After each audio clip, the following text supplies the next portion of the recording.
नमस्कार, अनादि टीवी के खास कार्यक्रम आवाम की आवाज में आपका स्वागत है। मैं हूं आपके साथ पारुल। आवाम की आवाज में आज हम समाज से जुड़े उन मुद्दों को उठाते हैं जो कहीं ना कहीं फाइलों में दबे रह जाते हैं और शासन प्रशासन की नजरों को सामने नहीं पहुंच पाते। तो आज बात मैं जिंदा हूं और प्रतीक्षालय के इंतजार में यात्रियों की, ये दो तस्वीरें जिनके बारे में आज होगी विस्तार से बात आवाम की आवाज में।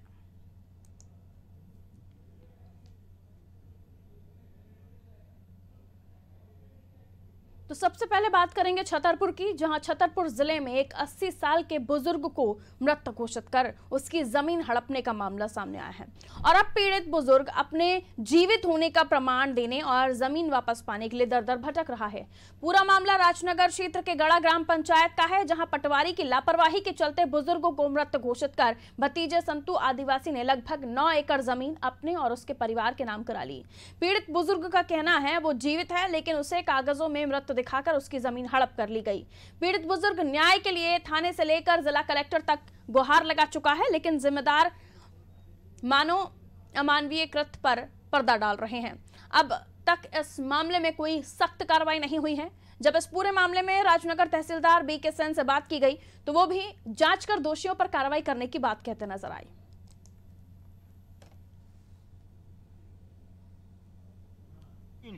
हाँ, जमीन अपने नाम करा लिया। कैसे करा ली? और मुझका मरो क्या हो गया? मरो लिखा दिया मुझका। आपको? हाँ। क्या कर दिया आपको? कि जिंदा नहीं है, मर गया। अच्छा। हाँ। आप तो जिंदा हो? हाँ, मैं जिंदा। कैसे हो गया फिर? पटवारी ने कर दिया। आपने शिकायतें कहाँ कहाँ करी? छतरपुर कर जाए साहब। हाँ। राजनगर कर जाए। हाँ। मीठा कर जाए। भाई हमने खाता नंबर लिखवा होते हाँ। बंदी लेके। हाँ। तो हमने उनमें नेट पर पता चलो हाँ। कि मैं तो हमारे पिताजी खत्म हो गिद्दू। उसमें लिखा है? हाँ, उसमें लिखा था अभी। अच्छा, मृत बताया? हाँ। तो पटवारी से पूछा नहीं कैसे मृत बता रहे हैं? अब पटवारी मिली नहीं था, राखूंगा। अच्छा, तो राजनगर तहसील गए, क्या कहना होता है अधिकारियों का? बोले हो जाएगा, हो जाएगा। बोले तुम्हारा कितना एकड़ जमीन है? ज़्यादा 24 एकड़ है। 24 एकड़ जमीन किसके नाम से था? आधी चाचा की, आधी हमारे पिताजी नाम थी। अच्छा। फिर उन्हें हमारे टुकड़ा मारो लिखा था उन्हें। हाँ। और फिर उन्हें अपने बन गया भी, हमारे टुकड़ा के बन गया पुत। हाँ। हम तो सीधी आम हो गए। हाँ। प्रार्थी के द्वारा आवेदन पत्र देकर के गिद्दू पिता नन्ना पोदर के द्वारा ये बताया गया कि अन्य लोगों ने उसके साथ जो है तो छल कपट करके उसको मृतक घोषित करके और पारसान नामांतरण करवा ली, जबकि वो समक्ष में खड़ा हुआ अपना दस्तावेज दिखा रहा है। मेरे समक्ष संज्ञान में आवेदन पत्र सहित आज ही आया हुआ है और जिन लोगों ने भी इस प्रकार का अवैधानिक कृत्य किया है उनके खिलाफ कठोर कार्यवाही, पुलिस कार्रवाई की जाएगी और प्रार्थी की जमीन प्रार्थी को मिलेगी। तो जिंदा को मुर्दा बता दिया। अब वो जिंदा होके, जैसे आप अब तक मरा हुआ कह रहे थे, वो सामने आके कह रहा है कि भाई मैं तो जिंदा हूं और मैं जिंदा हूं और मेरे ही हक का, यानी उनकी जो जमीन थी वो किसी और को ट्रांसफर कर दी जाती है। इस मामले में कई अधिकारी लिप्त होंगे सर, लेकिन वो कौन है जो ऐसा करते हैं? कुछ चंद लालच की वजह से या चंद पैसों की वजह से समझने की कोशिश करते हैं। समीर अवस्थी संवाददाता इस वक्त हमारे साथ छतरपुर से फोन लाइन पर जुड़े हुए हैं। समीर, एक 80 साल का बुजुर्ग, अब उसे दर दर भटकना पड़ रहा है ये साबित करने के लिए कि वो जिंदा है। कहां जा रहा है हमारा देश, कहां जा रहा है छतरपुर के अधिकारियों का दिमाग? क्या हो गया है वहां के अधिकारियों को? कैसे आखिर वो ये साबित कर सकते हैं, क्योंकि राइटिंग में तो उनको भी देना पड़ता है ना। बिल्कुल पारुल, ये बेहद ही कहा जाए गंभीर मामला है और छतरपुर जिले के लिए, समाज को भी शर्मनाक करने वाली ये घटना है। इस पे आप समझ सकते हैं, एक 80 साल का बुजुर्ग आज के इस सिस्टम के दौर में भटक रहा है। चौखट पर जैसे तहसील है, यहाँ तक कि थाने से लेकर जिला कलेक्टर को भी शिकायतें किया गया है बुजुर्ग के द्वारा। उसका बेटा, उसका नाती लगातार जो है प्रयास कर रहे हैं। अब गंभीर ये है कि अचानक इस तरह की मामला जो है निकलकर सामने आता है कि एक बुजुर्ग जो जिंदा है और उसके नाम से जो है कुछ लोगों के द्वारा, उसके भतीजों के द्वारा जो है उसकी जमीन जो बुजुर्ग हैं उनके नाम से हटाकर उनके नाम पर कर दिया गया। तो ये कहीं ना कहीं जो जिम्मेदार अधिकारी हैं, कर्मचारी हैं, पटवारी भी होते हैं, ग्राम पंचायत भी होते हैं, लगातार इस तरह की अगर हरकत की गई है तो कहीं ना कहीं कर्मचारी से लेकर अधिकारी लिप्त हैं इस मामले में। बिल्कुल, अधिकारियों से लेकर कर्मचारी, सरपंच के अलावा भी अगर हम देखें तो पटवारी, इन सबको राइटिंग में देना पड़ता है। और अगर इन्होंने लिख कर दिया है तो क्या इन्हें पता नहीं था कि इस क्षेत्र में जिस व्यक्ति के बारे में वो लिख रहे हैं वो व्यक्ति वाकई जिंदा है, ये उसकी मौत हो गई है? क्या एक सिस्टम नहीं डेवलप होना चाहिए समीर, जिसके तहत हम ये बात कर सकें कि किसी के साथ ऐसा ना हो? ये तो हम गिद्धो आदिवासी की बात कर ही रहे हैं, लेकिन किसी के साथ भी ऐसा नहीं होना चाहिए। बिल्कुल पारुल, जिम्मेदारों को मीडिया के माध्यम से ही दिखाया जा रहा है लगातार कि किस प्रकार का जो है मामला जिले से निकल कर आया है। तो इस पर जो है वरिष्ठ अधिकारी हैं, जनप्रतिनिधियों को भी गंभीरता से इस और ध्यान देना होगा कि आखिर इस तरह के जो मामले हैं बहुत ही कम निकल कर सामने आते हैं। बहुत ही दयनीय तस्वीर समीर, हम तस्वीर देख पा रहे हैं उन बुजुर्ग की। जरा एक बार फिर से चलाइए, मैं अपने पैनल से रिक्वेस्ट करती हूँ कि उन बुजुर्ग को हम देख पाए। देखिए 80 साल इतनी उम्र के बाद लड़खड़ाते हुए ये व्यक्ति आगे बढ़ रहा है, चल रहा है। ये देखिए, ये लड़खड़ाते हुए ये व्यक्ति आगे चल रहा है सिर्फ ये बताने के लिए कि वो जिंदा है और जो उसकी जमीन उसके भतीजे के नाम पर कर दी गई है। मैं गलत नहीं हूं तो समीर 24 एकड़ जमीन की बात हो रही थी और वो उसके भतीजे के नाम कर दी गई है। कितनी दयनीय तस्वीर है ये। देखिए किस तरह से वो चल भी नहीं पा रहे और अब उन्हें ये साबित करना पड़ रहा है कि वो जिंदा हैं। अधिकारी इस मामले में क्या कह रहे हैं? कुछ अधिकारियों से भी आपने बातचीत की होगी, आखिर कैसे अंधेर नगरी चौपट राजा हो रहा है यहाँ पे? आज जो राजनगर तहसीलदार हैं वीके सेन, इनसे बात की गई है कि आखिर इस तरह की मामला जो है आपके क्षेत्र में है, उनके संज्ञान में मामला है, क्योंकि जो बुजुर्ग हैं पहुंचे थे एसडीएम कार्यालय पर भी लगातार पहुंच रहे थे, खबर दिखाने के बाद भी पहुंचे। अब अधिकारियों के संज्ञान में मामला होने के बाद भी देखिए बुजुर्ग आज कहते हैं कि उन्हें धमकी भी दी जा रही है। तो ये तो बहुत कहीं ना कहीं एक सिस्टम में होने के बाद भी, अगर इस तरह का मामला उजागर होने के बाद भी, और जो अपने अधिकार के लिए अपने लगातार चौखट के दरवाजे खटखटा रहा है और कहते हैं कि हम जिंदा हैं, उसके बाद भी आज कहते हैं कि बुजुर्ग को धमकी दी जा रही है। तो आप समझ सकते हैं कि कितना जो है कहीं ना कहीं लापरवाही की जा रही है छतरपुर जिले में। ये जो भतीजे हैं जिनके नाम अभी ये जमीन ट्रांसफर हो चुकी है, उनका नाम क्या है? और साथ ही ये भी बताइएगा समीर कि इन्हें धमकी देने वालों में कौन कौन शामिल है, कुछ पता चल पा रहा है? इन बुजुर्ग ने कुछ बताया आपको? हमने बात करने की कोशिश की, अनादि टीवी के पास एक्सक्लूसिव वीडियो हमारे पास है। उनका साफ तौर पर कहना है, उनको जब ये इस मामले को लेकर जब उन्होंने शिकायतें करना शुरू की, चाहे थाने में हो, कलेक्टेड में हो, तहसील में हो, तो उन पर दबाव बनाने का भी प्रयास किया जा रहा है।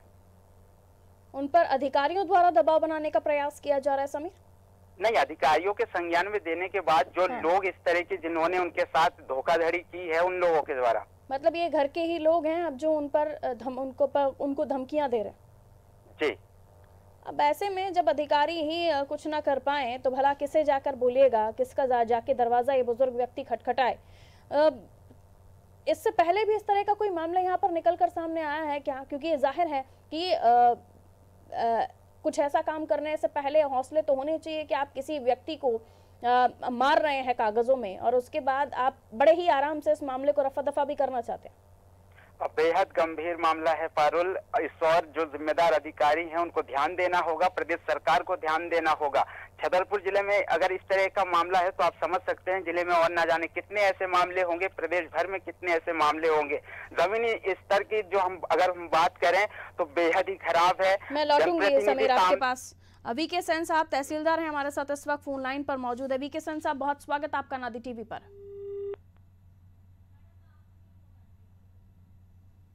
वीके सेन साहब, आपका नाम तो मैंने बहुत अच्छे से लिया था, लेकिन उसके बावजूद भी आपने फोन काट दिया, ये तो समझ से परे है। समीर हमारे साथ बने हुए। समीर, वीके सेन साहब को मेरी आवाज पसंद नहीं आई या पहले से ही उन्हें समझ में आ गया था कि किस बारे में बात कर रहे हैं, ये तो वही जाने। लेकिन अब ऐसे में जब जिम्मेदार बात ही नहीं करेंगे, बताएंगे ही नहीं कि उनके द्वारा प्रयास क्या हो रहे हैं, तो फिर तो एक नेगेटिव इम्पैक्ट तो जाता है समीर। बिल्कुल जाता है। मैं बताना चाहूंगा, आवाम की आवाज लगातार हम इसीलिए जनता के मुद्दों को उठाते हैं। अभी हाल ही में एक मामला हमने और दिखाया था जहां पर जनता परेशान है, लोगों की घरों में दरारें आ चुकी है। वो मामला भी अधिकारियों के संज्ञान में होने के बाद भी पारुल आज तक कोई कार्रवाई नहीं की गई है। तो आप समझ सकते हैं कि किस तरीके से जो है, जो दावे सरकार के द्वारा किए जाते हैं, जो योजना सरकार के द्वारा चलाई जा रही है, वो अधिकारी सही तरीके से क्रियान्वयन नहीं करते। ऐसे न जाने कितने ऐसे मामले होंगे, सिर्फ और सिर्फ दिखावा साबित हो रहा है। वीके सेन साहब की व्यस्तताएं इतनी हैं कि वो एक बुजुर्ग के हक के लिए जब हम लड़ाई लड़ रहे हैं, आवाम की आवाज़ में उनके बारे में बात कर रहे हैं, तो वो बात भी नहीं करना चाहते।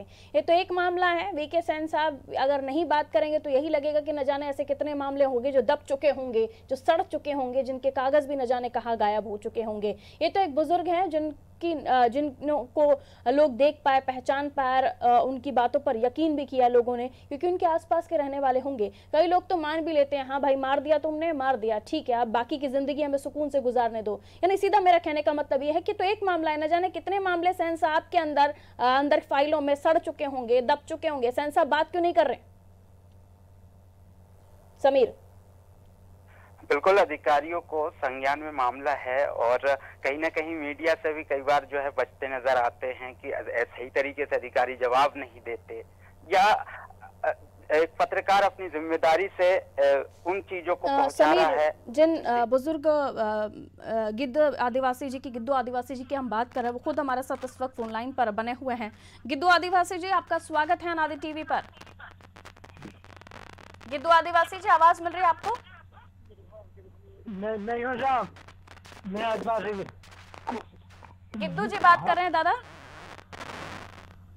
मैं बोल रहा आदिवासी जी, आदिवासी बोल रहा है। मुझे ये बताइए गिद्दू दादा कि आप हमारे साथ इस वक्त बात कर रहे हैं, आपकी तस्वीरें मैं देख पा रही हूँ। समीर जो हमारे रिपोर्टर हैं, उन्होंने भी आपसे बातचीत की है। आप जिंदा हैं, आपको क्यों मारा हुआ बताया जा रहा है, मुझे ये बताइए, क्या लालच है दूसरों को? जगह के ऊपर जगह के मुझसे आपने नाम करा लिया और मेरे को मरा बता दिया, तो मैं शाबाश हूँ, मैं शाबाश हूँ साहब। अब कोई आपकी मदद के लिए आगे नहीं आ रहा है? कितने दिन हो गए आपको इस तरह से लोगों को बताते हुए कि मैं जिंदा हूँ? 2 महीना से। और अधिकारियों को भी पता चल चुका है कि आपके साथ इस तरह की धोखाधड़ी हुई है। अधिकारी कोई मदद के लिए नहीं आ रहा आपके पास? कोई नहीं आ रहा साहब। मैं समझ सकती हूँ गिद्दू दादा, मैं कोशिश कर रही हूँ कि हम अधिकारियों से बात करें और आपके हक का जो अधिकार है आपका, आप जिंदा हैं, ये बताने की कोशिश हम भी कर रहे हैं। बहुत शुक्रिया हमारे साथ जुड़ने के लिए। मैं आप दर्शकों को ये बता दूं, जिन गिद्दू आदिवासी जी की हम बात कर रहे हैं, मेरे साइड में जो तस्वीरें आप देख रहे हैं उन्हीं की आवाज़ थी। आप देख रहे हैं किस तरह से वो बात करने में भी कांप रहे थे। आप देख रहे हैं किस तरह से उनकी आवाज़ में लड़खड़ाहट थी। अब 80 साल की उम्र होने के बाद उन्हें दर दर भटकना पड़ रहा है ये बताने के लिए कि वो जिंदा है। शर्मनाक है ऐसी तस्वीरें हमारे देश से निकल के सामने आना, खासतौर पर मध्य प्रदेश, जहां पर बुजुर्गों को लेकर मध्य प्रदेश के मुख्यमंत्री शिवराज सिंह चौहान संवेदनशील हैं, जहां पर बुजुर्गों को लेकर मध्य प्रदेश के मुख्यमंत्री शिवराज सिंह चौहान भी तरह तरह की योजनाएं चलाते हैं। तीर्थ दर्शन योजनाएं भी हमारे प्रदेश में हैं। लेकिन जब मध्य प्रदेश के मुख्यमंत्री शिवराज सिंह चौहान को यह पता चले कि उन्हीं के प्रदेश में इस तरह की घटनाएं हो रही हैं कि 80 साल के बुजुर्ग जो चल नहीं पा रहे हैं, बात नहीं कर पा रहे हैं, उनके साथ इस तरह का व्यवहार हो रहा है, तो भला। मनमोहन बघेल साहब हमारे साथ इस वक्त फोन लाइन पर हैं, एसडीओपी हैं आप। बघेल साहब, बहुत स्वागत आपका अनादि टीवी पर। बहुत बहुत धन्यवाद। बघेल साहब, मैं आपके क्षेत्र की बात कर रही हूं, जहां पर एक 80 साल के बुजुर्ग को मरा हुआ बता दिया जाता है कागजों में। वो चल नहीं पा रहे हैं, बात करने में हाफ रहे हैं, कांप रहे हैं, और उन्हें दर दर ठोकरें खानी पड़ रही हैं ये बताने के लिए कि मैं जिंदा हूं। गिद्दू आदिवासी नाम है उनका, और हम बात कर रहे हैं सरराजनगर क्षेत्र के गड़ा ग्राम पंचायत की। एसडीओपी साहब जी जी बताएं। आपको मालूम है इस तरह की कोई खबर आपके क्षेत्र में है? नहीं, मेरे संज्ञान में मामला नहीं है, परंतु पेपर के माध्यम से मैंने इसको पढ़ा था कि ऐसी कोई बात आई है। जी जी सर, आखिर कैसे हिम्मत हो जाती है, आखिर कैसे हिमाकत कर लेते हैं ये सरपंच और पटवारी पद के लोग कि वो किसी को भी पैसों के लिए मार देते हैं, जबकि व्यक्ति जिंदा खड़ा हुआ है, वो बता रहे कि मैं जिंदा हूँ। क्योंकि मामला राजस्व विभाग से संबंधित है, जी। इस समय मैं कुछ नहीं कह पाऊंगा। अगर वो व्यक्ति मदद तो कर तो पाएंगे सर, आपके अधिकार क्षेत्र में आता होगा। हाँ बिल्कुल, इसको अगर वो व्यक्ति आता है और हमारे थाने पर आकर के बताता है कि भाई ऐसी ऐसी बात है, सर वो चल फिरने में भी समर्थ नहीं है, वो वैसे ही बहुत दर दर की ठोकरें खा चुके हैं। बिल्कुल बिल्कुल, अगर ऐसी स्थिति है तो हम थाने से अपनी एक टीम भेजेंगे, टीम भेज करके वास्तविक स्थिति से अवगत होंगे और फिर हम अपने वरिष्ठ अधिकारियों को भी और संबंधित विभाग हैं उनको इसकी सलाह देंगे कि जैसी स्थिति है इसलिए किया जाना उचित होगा। कब जाएंगे सर? आज जा पाएंगे क्या? आपकी टीम आज जा पाएगी क्या? समीर हमारे संवाददाता वो कवर करना चाहेंगे उसको। हाँ बिल्कुल बिल्कुल, मैं आज ही अपनी टीम को भेजूंगा और आप अपने संवाददाता को भेजवा दें थाने पे, मैं टीम भेज करके यथास्थिति से अवगत कराऊंगा। बिल्कुल बघेल साहब, क्योंकि मानवीय पहलू भी है सर, हम जिस समाज में रहते हैं बिल्कुल मैं समझ रहा हूँ बहुत रिस्पेक्ट दी जाती है। मैं बिल्कुल उसकी संवेदना को और उसकी ग्रेविटी को समझ रहा हूँ। आप अपने जो रिपोर्टर हैं उनको बताएं कि वो थाना पे पहुंचे, हम अपनी एक टीम तैयार करेंगे, टीम जाएगी और वास्तविक स्थिति से अवगत कराया जाएगा और जो भी यथासंभव उनकी मदद होगी हम पहली प्राथमिकता, सर्वोच्च प्राथमिकता। एक रिक्वेस्ट मेरी आपसे ये भी है बघेल साहब, ना केवल टीम को भेजना, जब तक इनको इनका अधिकार नहीं मिल जाता, जिन लोगों ने इनको मरा हुआ घोषित किया उन पर कार्रवाई नहीं हो जाती, आप पीछे नहीं हटेंगे। हम उनके पूरे अधिकार की रक्षा करेंगे और जो भी यथासंभव मदद होगी वो पूरा। चलिए सर, शुक्रिया हमारे साथ जुड़ने के लिए। एसडीओपी साहब हमारे साथ जुड़े हुए थे। साफ तौर पर उन्होंने कहा कि फिलहाल उनके संज्ञान में कोई मामला नहीं था, लेकिन अखबार में पढ़ने के बाद इस तरह की खबर उनके संज्ञान में आई है।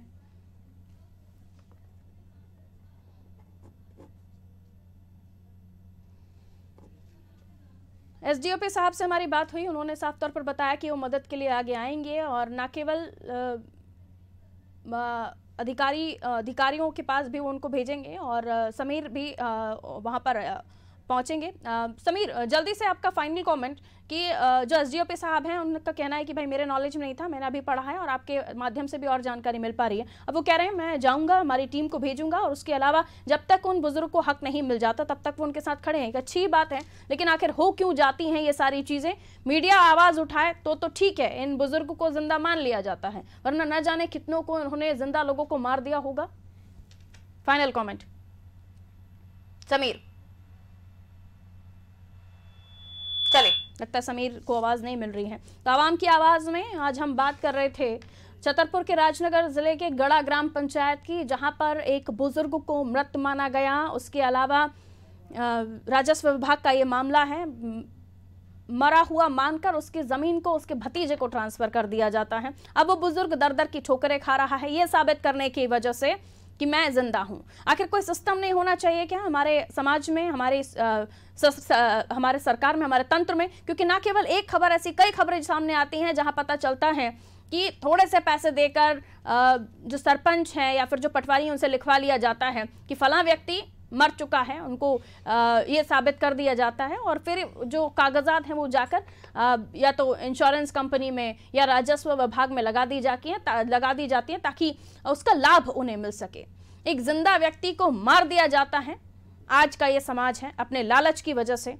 लेकिन ऐसा हम होने नहीं देंगे और इस तरह की खबरें जब जब प्रकाश में आएंगी तब तक हम उठाते रहेंगे और जिम्मेदारों से सवाल पूछते रहेंगे, क्योंकि जिस समाज में हम रहते हैं वहां इस तरह की गलत गतिविधियों की कहीं कोई जगह नहीं है।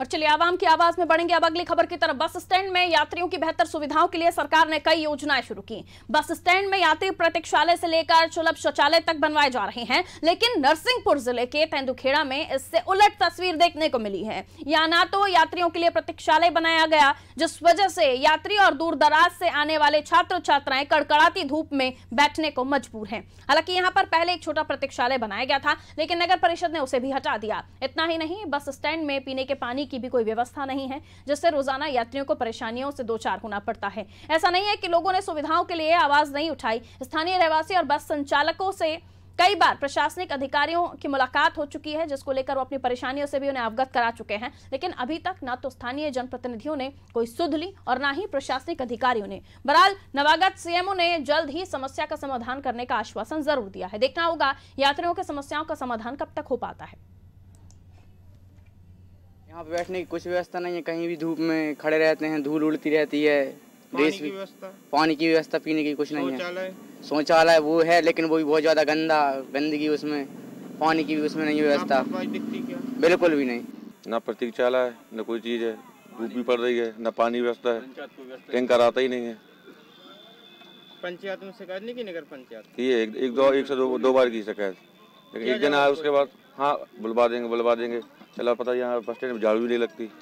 देखिए, मैंने कुछ ही दिन पूर्व यहाँ पर प्रभार लिया है और जो समस्या, चाहे वह आम नागरिक हो, चाहे पत्रकार बंधु हो, चाहे मेरा स्टाफ हो, जिस किसी के भी मार्फत मेरे सामने जो समस्याएं या प्रकरण मेरे संज्ञान में आया है, मैं स्वयं इसका भौतिक सत्यापन, स्पॉट वेरिफिकेशन अपने स्तर पर मैं करूँगा। स्पॉट में जाकर के मैं देखूँगा और यहाँ पर मैं क्या अच्छा कर सकता हूँ, पूरा मेरा प्रयास रहेगा। और संवाददाता धर्मेंद्र साहू फोन लाइन पर इस वक्त मौजूद है हमारे साथ नरसिंहपुर के तेंदुखेड़ा से। धर्मेंद्र, यात्री प्रतीक्षालय नहीं है, शौचालय नहीं है, कहने को तो बड़ी बड़ी सुविधाएं देने का दम भरा जाता है, लेकिन धरातल पर कुछ नहीं होता है और ये हम देख भी चुके हैं तस्वीरों में। क्या कुछ और जानकारी इसको लेकर, क्या कुछ अधिकारियों का और कुछ कहना है? और अभी क्या मीडिया के द्वारा इस खबर को उठाए जाने के बाद ही वो जागे हैं? इससे पहले भी उन्हें कुछ पता था कि उनके क्षेत्र में क्या कुछ सुविधाएं हैं, नहीं है? जी बिल्कुल मैम, ये तेंदुखेड़ा का मामला है जहाँ पर नया वाला बस स्टैंड जो बनाया गया लंबे समय से यहाँ पर अधूरा पड़ा हुआ। आप अपनी बात पूरी कीजिएगा धर्मेंद्र, मैं लौटती हूँ आपके पास। नीलम सिंह चौहान, हम सीएमओ हमारे साथ इस वक्त फोन लाइन पर मौजूद हैं। चौहान साहब, बहुत स्वागत आपका नादी टीवी पर। जी चौहान साहब, आपके क्षेत्र की बात कर रहे हैं। यहाँ जो यात्री प्रतीक्षालय है वहाँ पर असुविधाओं का अंबार है, शौचालय लेकिन गंदगी भरा, उपयोग के लायक नहीं है, जो छात्र हैं वो परेशान होते हैं। इस मामले में क्या कुछ आपकी तरफ से कार्रवाई की जा रही है? मैम, जैसा कि विदित है, मैं अभी परसों के दिन ही मैंने तेंदुखेड़ा नगर पंचायत का प्रभार लिया है जी। और उसी दिन कहना चाहिए, यानी परसों की बात है, मेरे प्रकरण संज्ञान में ये प्रकरण आया है जी। तो इसका मैं स्पॉट वेरिफिकेशन करके वहाँ पर जो भी अव्यवस्थाएं हैं उसमें सुधार करूँगा। विद इन 1 वीक कहना चाहिए, इसमें हम कार्रवाई करेंगे। आपके कार्यालय से कितनी दूर है ये यात्री प्रतीक्षालय बस स्टैंड? यात्री प्रतीक्षालय लगभग वही 500 मीटर की दूरी पे है अनुमानित। तो सर इसको तो आप आज या कल में ही कर सकते हैं? हाँ, बिल्कुल करवाते हैं। ठीक है, हमारे संवाददाता इस चीज को कवर करना चाहेंगे सर। आप जाएं वहाँ पर, चेक कीजिए, उन वहाँ के लोगों से बात कीजिए कि आखिर क्यों इतनी असुविधाएं हैं। बिल्कुल ठीक है, हमारे संवाददाता आपसे कांटेक्ट कर लेंगे। सर बहुत बहुत शुक्रिया हमारे साथ जुड़ने के लिए, क्योंकि परसों ही सीएमओ साहब ने कार्यभार संभाला है तो गलती इनकी तो है ही नहीं, तो ज़्यादा इनसे सवाल जवाब कर ही नहीं सकते। लेकिन हाँ, आने वाले समय में अगर इनकी तरफ से कुछ नहीं होता तो फिर उठाएंगे आवाम की आवाज़ और पूछेंगे कि जो दिया था, जो कहा था, जो वादा किया था, उसका क्या हुआ। धर्मेंद्र लगातार फोन लाइन पर बने हुए हैं। सीएमओ साहब ने कहा धर्मेंद्र परसों ही तो ज्वाइन किया है, इतनी जल्दी कैसे कर लूंगा, लेकिन 500 मीटर की अगर दूरी है तो कल ही चले जाना चाहिए उन्हें, और आपको भी जाना चाहिए उनके साथ। धर्मेंद्र जी बिल्कुल, सीएमओ महोदय ने 2 दिन पहले यहाँ का कार्यकाल संभाला है, लेकिन जो क्या जी पुराने जो जनप्रतिनिधि थे, जो पुराने सीएम थे, उनकी ढीला रवैया होने की वजह से आज जो है यात्री और छात्र छात्रा कड़कड़ाती धूप में बैठने के लिए मजबूर है। नाव पर पानी की व्यवस्था है और शौचालय में भी ताला डाला रहता है। जी फारूक, ये लेकिन ऐसी हालत क्यों है? जाहिर है इसको लेकर भी, व्यवस्थाओं को लेकर भी सिस्टम में बजट रहता है कि जो बस स्टैंड है वहाँ पर भी सुविधाजनक व्यवस्थाएं दी जाएं, लेकिन कौन जिम्मेदार है इन तमाम चीज़ों का? आखिर पर्टिकुलर हम किसको मान लें कि आपको ये करवाना था, आपने नहीं करवाया था? जी बिल्कुल, जैसे यहाँ पे जो पुराने सीएमओ थे और जिनका भी उच्च अधिकारी रहते हैं, इनको लंबे समय से ही पड़ा हुआ है, लेकिन क्या है कि ये अपने उसमें कार्यकाल में लगे रहते हैं, इसकी समझ में नहीं आती और ना फिर वो यहाँ पे कुछ कराते हैं। सिर्फ अपना जब मीडिया उनसे पूछती है तो गोल मोल जवाब देते नजर आते हैं। जी बहुत शुक्रिया धर्मेंद्र तमाम रिपोर्ट बनाने के लिए, जानकारी देने के लिए। तो देखिए, यात्री प्रतीक्षालय बस स्टैंड है और बस स्टैंड पर किस तरह से लोगों को कहीं कोने में बैठकर, कहीं सीढ़ियों पर बैठकर अपना वक्त गुजारना पड़ता है, जबकि सिस्टम ये है कि यात्री प्रतीक्षालय होना चाहिए जहां शौचालय की व्यवस्था हो, पीने के पानी की व्यवस्था हो, बैठने के लिए, सिटिंग के लिए भी अरेंजमेंट्स होने चाहिए। लेकिन जब तंत्र में बैठे हुए लोग ही इस मामले को अनदेखा कर दें, या यूँ कहें कि चल रहा है, चलने दो, इस तरह का मूड बना लें तो भला कैसे विकास होगा हमारे देश में? कैसे हम ये मान लें कि जो कहा जा रहा है, जो हमें बड़ी बड़ी बातें बताई जा रही हैं कि हमारा मध्य प्रदेश समृद्ध हो रहा है, हमारे प्रदेश में इन तमाम चीज़ों को हम देख रहे हैं, विकास होता हुआ देख रहे हैं, लेकिन अगर हम नरसिंहपुर की बात कर रहे हैं और यहाँ तेंदुखेड़ा क्षेत्र, उलट तस्वीर है साहब। विकास के नाम पर कुछ नहीं, बस स्टैंड के नाम पर देखिए किस तरह से लोगों को बैठना पड़ रहा है। फिलहाल आवाम की आवाज़ में इतना ही, और खबरों के लिए आप देखते रहिए अनादि टीवी। नमस्कार।